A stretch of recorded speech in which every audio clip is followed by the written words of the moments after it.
Hey there. Today, we're diving into a pressing issue making headlines: the urgent need for humanitarian aid in Gaza. Let's break down the latest developments and challenges in ensuring that essential supplies reach those who need them most. So, Secretary of State Antony Blinken was on Capitol Hill today, urging international partners to do everything they can to speed up aid deliveries into Gaza. This plea comes amid ongoing struggles to get food, water, and medical supplies to the people in desperate need. Now, you'd think with all the international focus, aid would be pouring in, right? Well, not exactly. National Security Advisor Jake Sullivan highlighted at the White House briefing that while aid is flowing, it's not at a satisfactory rate. He mentioned cooperation between the U.S., the Israel Defense Forces, IDF, the UN, and other organizations to ensure aid reaches innocent civilians.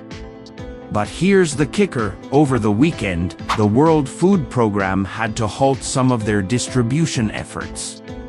Why? Trucks were raided by starving people and possibly some criminal elements. This delivery issue has been a massive hurdle. We're talking about only 7 trucks worth of aid being delivered from a pier.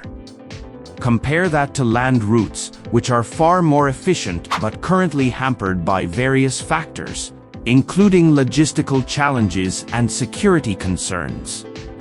Now, let's talk about those land routes. Jake Sullivan mentioned that 695 metric tons of food were delivered from the pier to a warehouse. But then what?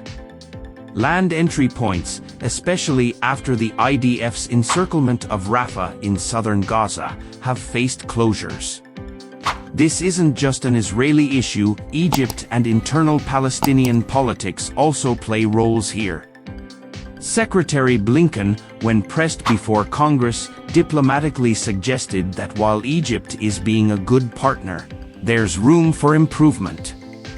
Some aid workers have expressed frustration over these closures, arguing that political protests shouldn't result in starving people being denied food. On the Israeli side, part of the problem is the logistics of moving aid workers through combat zones, which puts everyone at risk. Both IDF soldiers and Hamas fighters are in these areas, making it a dangerous task to deliver aid. There's also been controversy over whether there's deliberate withholding of aid. Some high-level Israeli government officials have explicitly blocked aid deliveries. Following a heavily publicized phone call from President Biden, Prime Minister Netanyahu took control away from some of his far-right ministers who were obstructing aid, suggesting the situation was far from perfect. Prime Minister Netanyahu insists there's no obstruction, yet the facts on the ground tell a different story. There's significant hunger, and multiple credible sources, including heads of major humanitarian organizations, have reported dire conditions in Gaza. Despite claims to the contrary, starvation and famine are very real issues.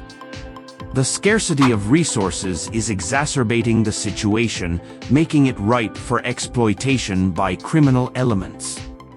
Even though Hamas might siphon some of the aid, this doesn't explain the whole picture. The bottom line is that people in Gaza are in critical need, and the current efforts, while ongoing, are simply not enough. Stay tuned as we continue to monitor this critical situation and bring you the latest updates. The need for effective and efficient humanitarian aid delivery has never been more urgent. Thanks for watching, and don't forget to subscribe for more in-depth coverage on this and other important issues.